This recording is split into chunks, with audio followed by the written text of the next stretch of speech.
അപ്പൊ ബിഗ് ബോസിൽ തന്നെ കണ്ടല്ലോ PR വർക്കുകൾ വെളിയിൽ നിന്ന് തന്നെ സെറ്റ് ചെയ്ത് വെച്ചിട്ടാണ് പബ്ലിസിറ്റിക്ക് വേണ്ടി അവിടെ കയറുന്നത്. ജെന്യൂനിറ്റി കുറഞ്ഞു. പക്ഷെ സിനിമ അതല്ല.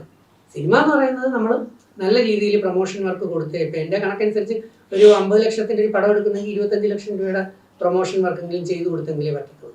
അപ്പൊ അങ്ങനെ വന്ന് ജനങ്ങളുടെയൊക്കെ എത്തിക്കണം. അവരെ തിയേറ്ററിൽ കൊണ്ടുവന്ന് ഇത് കാണിക്കുമ്പോഴാണ് ഇങ്ങനെ സംഭവങ്ങളുണ്ടല്ലേ, ഇതാണ് ഞാൻ ശ്രദ്ധിച്ചില്ല, നമ്മുടെ വീട്ടിൽ അയലൊക്കെ ഇങ്ങനെ സംഭവിച്ചല്ലേ, എന്റെ മോന് അല്ലെങ്കിൽ മോക്ക് കഴിഞ്ഞ പ്രാവശ്യം ഇങ്ങനെ ഒരു അബദ്ധം വന്നാൽ പോയി.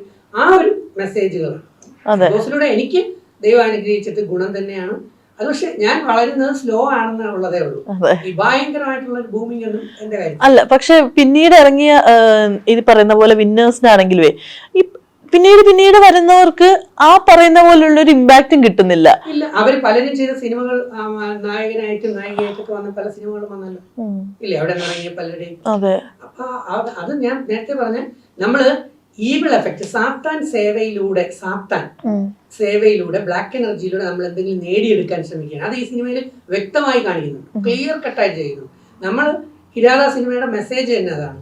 സാത്താൻ സേവയിലൂടെ നമ്മൾ എന്തെങ്കിലും നേടിയെടുക്കാൻ ശ്രമിക്കുന്നു എങ്കിൽ അതെങ്ങനെയായിരിക്കും? താൽക്കാലികം മാത്രമായിരിക്കും. താൽക്കാലികം. മനസ്സിലായി? നിങ്ങൾ ഒരെണ്ണം കേട്ടിട്ടില്ലേ, ലോട്ടറി അടിച്ചിട്ട് 5 കോടി 2 കോടി 10 കോടി കിട്ടിയെന്ന്. ഇവരൊക്കെ എവിടെ? ഇവരുടെ പണം എവിടെ? പക്ഷെ ചേട്ടനൊക്കെ 50 വർഷം അല്ലെങ്കിൽ 30 വർഷം 40 വർഷം കൊണ്ട് മാട് പോലെ അത്രത്തോളം പണി ചെയ്ത് കഷ്ടപ്പെട്ടിട്ട്, അപ്പൊ അത് സ്റ്റേബിൾ ആണ്. മനസ്സിലായി? അപ്പൊ നമ്മൾ ഹാർഡ് വർക്ക് ചെയ്ത് നമ്മൾ, അതുകൊണ്ടാണ് മഹാഭാരതത്തിൽ പറയുന്നത് ധർമ്മ അർത്ഥ കാമ മോക്ഷം. ധാർമ്മികമായി നമ്മൾ ഉണ്ടാക്കുന്ന പണം കൊണ്ടിട്ടുള്ള കാമപൂർത്തീകരണങ്ങൾ, ആവശ്യങ്ങളും സാധനങ്ങളും ഒക്കെ വാങ്ങിക്കുകയും ജീവിക്കുകയും ചെയ്താൽ നല്ല രീതിയിൽ ജീവിച്ച് നമുക്ക് മോക്ഷത്തിലേക്ക് പോകാൻ പറ്റും. അത് വിശ്വാസമുള്ളവർക്കും വേദം അറിയാവുന്നവർക്കും മനസ്സിലാവും.